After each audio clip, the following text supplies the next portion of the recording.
parte de hoy en día de muchas normatividades y legislaciones penales. El Perú, como firmante del Tratado de San José de Costa Rica de los Derechos Humanos, es uno de los países que actualmente no debe tener la pena de muerte, y no la debe tener porque somos firmantes de ese Tratado de San José de Costa Rica.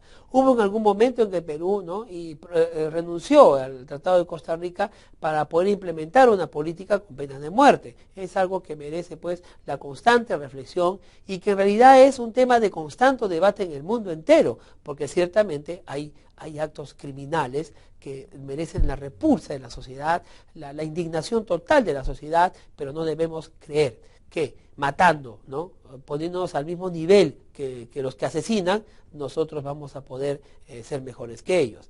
Debemos tener entonces mucho cuidado cuando debatimos acerca de las penas corporales. Hoy en día pues prima una visión, una cosmovisión de la posibilidad de la resocialización y de la posibilidad de la rehabilitación. Por eso la pena de muerte cada día está puesta a un lado y ya no se considera como una pena pues que debiera continuar, seguir existiendo en los ordenamientos jurídicos, ni tampoco en las normas legales, ni en las leyes que rigen pues la penalidad en los países, especialmente en aquellos llamados democráticos y que han suscrito y firmado el Tratado de San José de Costa Rica. Bien, sigamos entonces adelante. Tenemos también las penas infamantes. ¿Qué son las penas infamantes? Las penas infamantes son aquellas que afectan el honor de la persona, es decir, aquellas que en la antigüedad ponían en vergüenza al sujeto activo del delito. Recordemos las crónicas pues que hablan acerca de la Santa Inquisición. Cuando no éramos condenados a muerte se nos tenía que colocar un cono, ¿no?, y un vestido llamado San Benito, en el cual se pintaban los fuegos del infierno, la figura del demonio y de Satanás, ¿no?, y nos hacían pasar por ese San Benito por toda la ciudad, ¿no?, cogidos a un burro blanco, llevando una rama, y toda la gente que nos veía, decía, pobre hombre, tú podías ser un abogado, un jurista, un magistrado, podías ser un gran capitán, un conde, podías ser alguien del pueblo, un panadero, un extranjero o un español. Sin embargo, te paseaban con el San Benito por toda la ciudad de Lima. La gente veía de ti, qué terrible, ¿qué habrá hecho este sinvergüenza? Un delincuente, habrá blasfemado, ¿qué habrá hecho? Entonces, obviamente, esa figura era bastante, pues, infamante, era muy humillante, ¿no? Hoy en día, pues, también se hace eso. Hay mucha costumbre, por ejemplo, en el Código de Justicia Militar y en códigos de naturaleza militar, ¿no?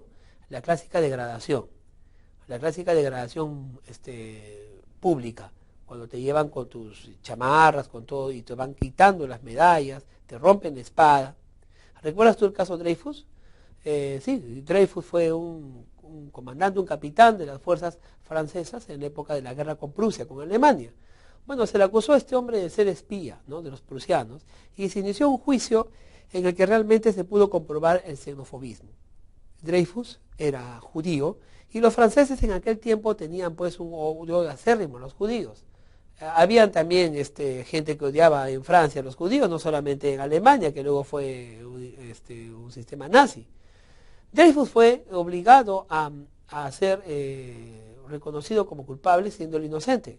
Y uno de los castigos que le pusieron fue justamente el de ser degradado públicamente. Rompieron su espada, lo degradaron y lo mandaron preso a la Isla del Diablo, donde estuvo muchos años, luego del cual pues Emilio Zola y algunos grandes pensadores y políticos de la época francesa demostraron su inocencia. Finalmente pues Dreyfus salió libre y fue ascendido, ¿no?, incluso, luego de una larga lucha. El caso Dreyfus es un caso muy interesante. Yo te invito a que lo veas, a que lo puedas leer en internet o en un libro de historia especializado. No lo olvides, el caso Dreyfus.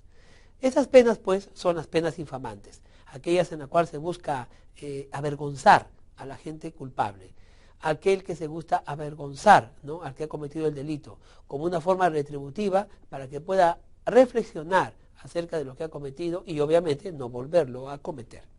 ¿Qué otras penas tenemos? Tenemos las penas privativas de derecho. Mira, estas son penas muy importantes. Vamos a leer con cuidado y luego vamos a explicarlo. Penas privativas de derecho. Son aquellas que impiden el ejercicio de ciertos derechos, generalmente derechos políticos, como por ejemplo el voto, o también que recorta ciertos derechos familiares, como por ejemplo el ejercicio de la patria potestad. Privan también de ciertos cargos o profesiones, o inhabilitan para su ejercicio. Bueno, la pena privativa de derechos fue creada justamente para tocar donde nos duela, tocar donde nos duela. Si por ejemplo yo soy un médico cirujano que he cometido un delito, he practicado abortos, no solamente se me va a condenar entonces como una pena privativa de libertad. Como pena accesoria se me podrá también colocar la pena privativa o limitativa de derecho. En este caso, ¿no?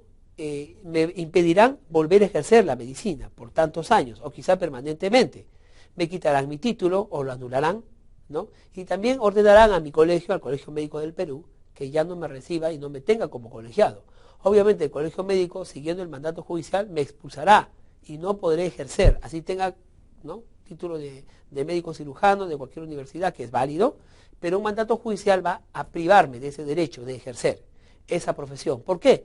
Porque cometí un delito, ¿no?, que definitivamente pues, ha ensuciado, ¿no?, el ejercicio ético de esta profesión.